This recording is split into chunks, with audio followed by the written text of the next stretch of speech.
How to find transit number on Scotiabank. Welcome back to Techmates, and let's get right into this video.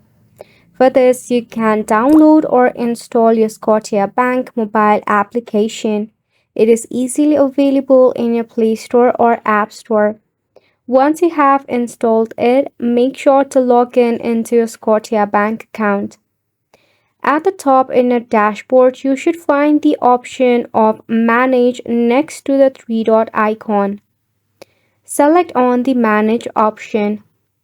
It will directly open a direct deposit info. Click on it. In the direct deposit option, select on Void Check. Then again, tap on Void Check Info, then select on the view right next to it. Void check is a blank check that will display your account information. That will include your transit number of your Scotiabank app. When you tap on View, you will see a void check something like this. The transit number is the first number that is at the bottom of the check. You can easily check out your transit number through your void check.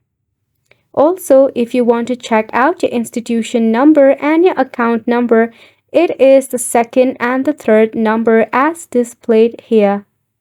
This brings up to the end of the video as well. Thank you so much for tuning in.